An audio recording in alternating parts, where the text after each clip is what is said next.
Hey everyone, and welcome to Learn Chinese Now. If you've studied Chinese history or are starting to study Chinese, you may hear about the 4 classic novels from Chinese history. 四大名著. 四大 means 4 big. We saw this before in 四大发明, the 4 great inventions. And then 名 means famous. It literally means name, but Chinese people use it to refer to something that is famous. And 著 in this context means a work of literature. So 名著 means like a famous work or a masterpiece of literature. So, what are these 4 classic novels? Let's check them out. Number 1, 水浒传, Water Margin, which is also sometimes translated as Outlaws of the Marsh. The book is set in the Song dynasty and follows the story of 108 outlaws from Mount Liang, who are eventually granted amnesty by the government and sent on missions to defeat foreign invaders. The novel introduced classic characters such as Wu Song, who was known for his martial arts skills. There is a story about Wu Song in which he stopped at a tavern and noticed a sign which read, 三碗不过岗. After 3 bowls, don't cross the ridge. The 3 bowls referred to 3 bowls of wine. Wu Song didn't heed the advice and downed 15 bowls of wine, then stumbled drunkenly into the forest towards the ridge. He soon found out why it wasn't advisable to continue after too much wine. A huge tiger sprung out on him. Because anyone who's sober could defeat a tiger, right? It's only if you are drunk that you would have a problem. But even in a drunken state, Wu Song was able to give the tiger a good kicking and killed it with his bare hands. When news of his great achievement spread, he was given a high post in local government. I'll put a link to the rest of Wu Song's story in the description of this video. And remember, he is only one of the 108 characters in the novel.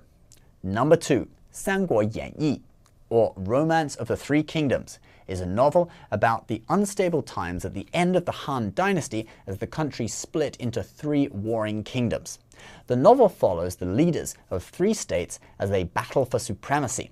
The period contains some of the most intelligent examples of Chinese military strategy in history. In one story, armies are poised to attack on opposite banks of a river. Lacking ammunition, military strategist Zhuge Liang comes up with an idea to steal the enemy's arrows. He sends a fleet of boats with scarecrows on the deck across the river. Due to fog, the opposing army couldn't see that the figures on the boats weren't real soldiers, and they order their archers to launch. Arrows rained down, striking into the scarecrows and thatch roofs of the boats. The boats then turned back and unloaded about 100,000 arrows to their own camp, enough to launch their own attack, winning the Battle of the Red Cliff. This turbulent period of history has been the topic of several video games such as Dynasty Warriors,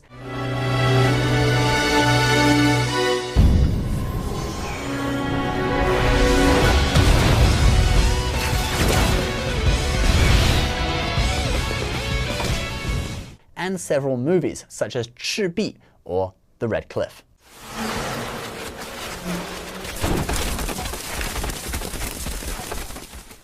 Number 3, 西游记, or Journey to the West, is the story of an immortal monkey who was born out of a rock and then protects a Buddhist monk on his mission to India to obtain the Buddhist scriptures. Westerners may know the story from this cheesy Japanese 1970s TV show. Elemental forces caused the egg to hatch. From it then came a stone monkey. The nature of monkey was irrepressible.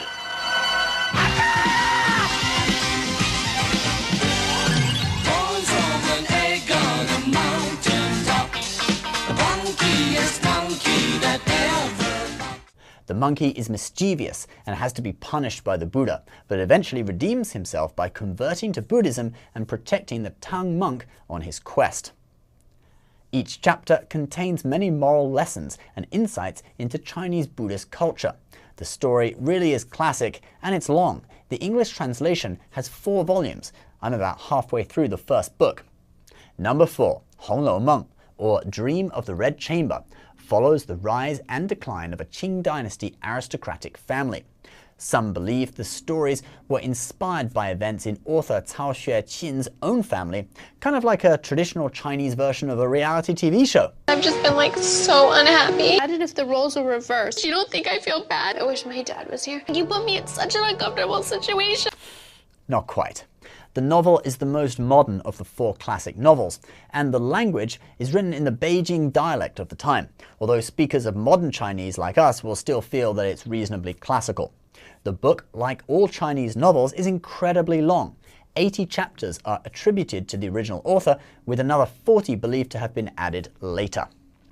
So guys, that's our guide to China's 4 classic novels. I will put links from Shenyun Performing Arts to more information about some of the stories mentioned in this video in the description box. Shenyun Performing Arts have some great resources on their website for learning about traditional Chinese culture. I also made a video on my personal channel last week about how to brew Chinese pu'er tea, which is a very unique tea from China's Yunnan province in the southwest. You guys can check it out here or on the end card. We'll see you next time. 再见.